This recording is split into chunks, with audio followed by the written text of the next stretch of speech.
Assalamualaikum teman-teman. Kita hari ini mau menjawab terkait dengan pertanyaan dari teman-teman nih, karena ada beberapa yang sudah mengirimkan ke kita gitu ya. Jadi dalam sesi update kali ini, namanya sesi update ya. Nah, jadi nggak hanya menjawab pertanyaan-pertanyaan, tetapi juga kita akan membahas fenomena update terkini. Apa aja sih yang akan kita bahas? Stay tune terus ya. Oke teman-teman, jadi sebelum lanjut, teman-teman mungkin boleh menekan tombol merah dulu, klik. Nah, ketika sudah itu ada tombol lonceng di samping dan tekan juga, jadi setiap video yang aku upload, teman-teman dapat notifikasinya. Tema apa nih Putri yang akan kita bahas? Jadi begini teman-teman dan Kak Melda ya, update terkini nih, ada pertanyaan yang tersampaikan di YouTube. Oh ini namanya ya. Jadi dalam pertanyaan itu, bagaimana nih Kak Mel caranya untuk mengubah kebiasaan buruk? Oke, jadi untuk mengubah kebiasaan buruk itu pertama harus niat kita sendiri gitu, datang niat karena ada keinginan kita untuk berubah. Karena kalau misalnya yang kita harus pahami kan kebiasaan itu datang karena kita membiasakan, ya kan? Jadi mau dia disadari ataupun tanpa disadari gitu. Nah, kalau untuk mengubah kebiasaan yang pertama harus niat. Sama nih Allah juga mainkan di dalam dalil Quran surah Ar-Ra'd ayat 11. Itu Rasulullah Allah berfirman di situ, Allah tidak akan mengubah keadaan suatu kaum sampai dia mengubah apa yang ada pada dirinya. Nah, artinya ada wilayah kita atau kodonya kita itu untuk merubah gitu. Jadi teman-teman yang harus paham di sini, kodo itu tidak hanya urusan Allah, tapi ada wilayah yang kita kuasai untuk kemudian kita ubah gitu Putri. Nah, yang kedua itu harus ada action teman-teman. Jadi teman-teman tidak hanya sekedar niat gitu, tapi harus melakukan gitu. Apa yang ingin kalian ubah gitu. Dari misalnya tadi kebiasaan buruk, ingin berubah, membiasakan diri sholat duha gitu kan. Jadi itu tentu kan harus action gitu ya, action harus dilakukan gitu. Terus yang ketiga itu pengulangan gitu. Jadi teman-teman dari niat dan juga action tadi perlu juga pengulangannya di sini terus menerus continue gitu ya terus menerus gitu. Nah, jadi menurut penelitian yang saya baca nih teman-teman, ketika kita ingin membiasakan diri itu minimal minggu pertama itu 7 hari kita membiasakan gitu kan. 7 hari dulu nggak apa-apa, ditargetkan tuh 7 hari nih lu mau berubah. Nah, terus kalau misal itu dirasa kurang, boleh dilanjutkan lagi sampai 14 hari. Terus itu kan target gitu. Terus yang selanjutnya 30 hari. Nah, 30 hari itulah yang nanti jadinya kita jadi terbiasa, akhirnya menjadi sebuah kebiasaan. Tidak hanya sekedar action, tidak hanya sekedar latihan, tetapi menjadi sebuah kebiasaan dan juga kebutuhan ya. Ya, jadinya kebutuhan.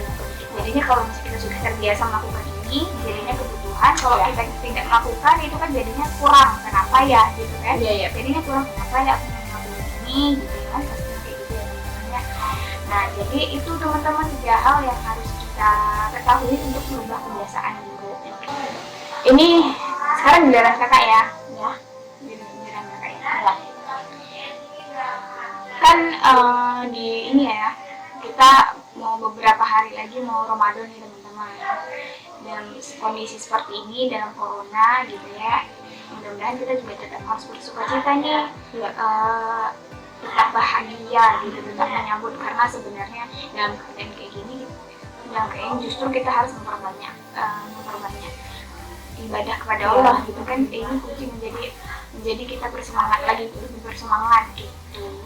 Nah, jadi terkait dengan Ramadan nih Putri, pendapatnya yang tadi ada himbauan gitu supaya kita sholat di rumah aja, sholat tarawih di Ramadan nanti. Itu menurut Putri gimana itu pendapatnya?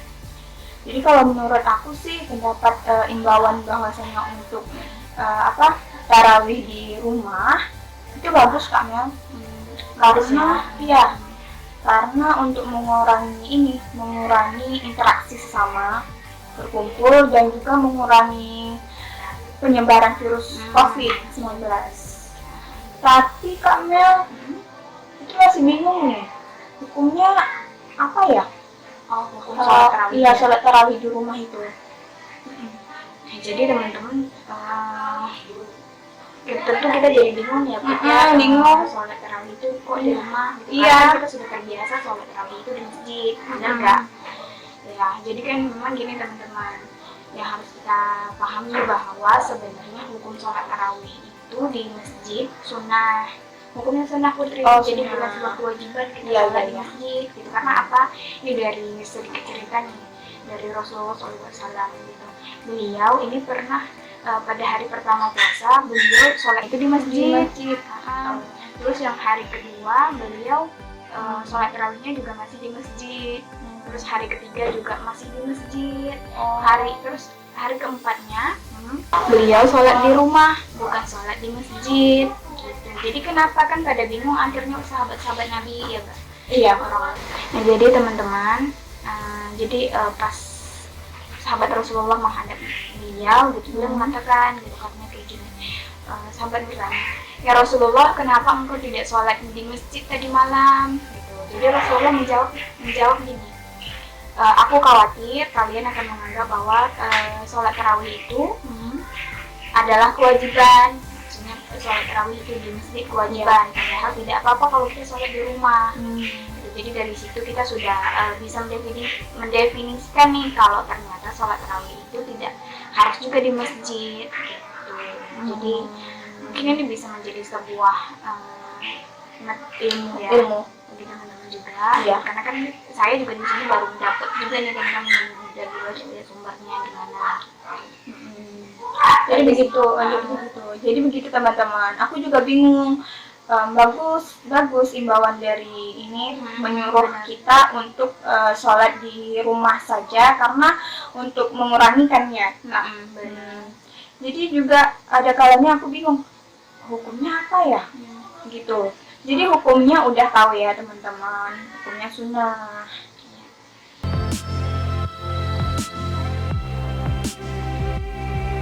Terima kasih teman-teman sudah nonton video ini sampai selesai dan berbagi amin.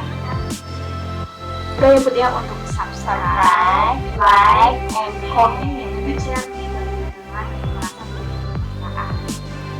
Dan tungguin video kita selanjutnya yang membahas terkait dengan penanganan dan membahas terkait dengan solusi